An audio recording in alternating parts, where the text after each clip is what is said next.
इतिहास की किताबों में हमें हमेशा कुछ गिने चुने नाम ही याद दिलाए जाते हैं, लेकिन आज मैं उन अनसुने नायकों की कहानी सुनाने जा रहा हूं, जिनका संघर्ष भले ही किसी ने नहीं देखा, लेकिन उनकी कुर्बानियों ने हमें वह आज़ादी, सम्मान और अधिकार दिलाए, जिनका हम आज आनंद लेते हैं।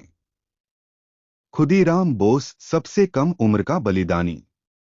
महज 18 साल का एक लड़का, जिसने अंग्रेजों की नाक में दम कर दिया था। 1908 में खुदीराम बोस ने ब्रिटिश अधिकारियों पर बम फेंका। गिरफ्तारी के बाद जब उन्हें फांसी की सजा सुनाई गई, तो उन्होंने मुस्कुराकर कहा, अगर मेरे जैसे हजारों युवा खड़े हो जाएं, तो भारत जल्द ही आजाद होगा। इतनी कम उम्र में भी वह हंसते हंसते फांसी चढ़ गए, लेकिन उनका नाम इतिहास के पन्नों में कहीं खो गया।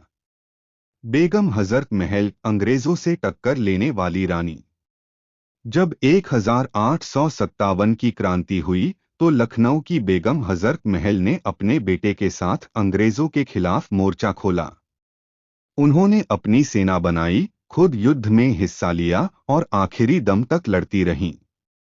अंग्रेजों ने उनके खिलाफ भयानक युद्ध छेड़ा, लेकिन वह कभी झुकी नहीं। अंततः उन्हें नेपाल में शरण लेनी पड़ी, जहां वह गुमनामी में चली गईं। आज भी उनका नाम बहुत कम लोग जानते हैं, लेकिन उनकी बहादुरी अंग्रेजों को कांपने पर मजबूर कर देती थी। उधम सिंह, जलियांवाला बाग का बदला। 1919 में जलियांवाला बाग नरसंहार हुआ, जिसमें हजारों निर्दोष मारे गए। उधम सिंह ने तभी कसम खाई थी कि वह इस अन्याय का बदला लेंगे।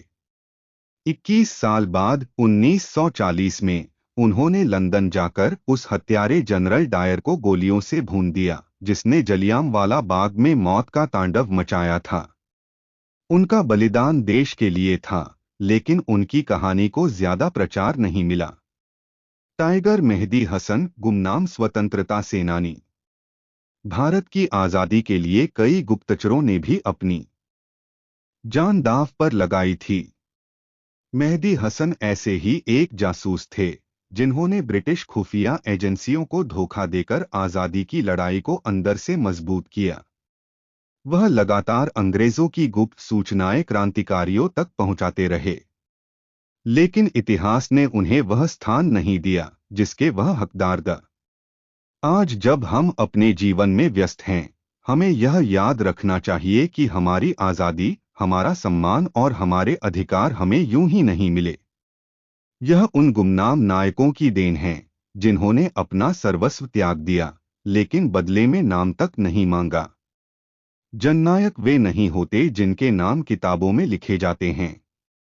जननायक वे होते हैं जिनकी कुर्बानियों से किताबें लिखी जाती हैं। वीडियो अच्छा लगे तो चैनल को लाइक और सब्सक्राइब जरूर करें।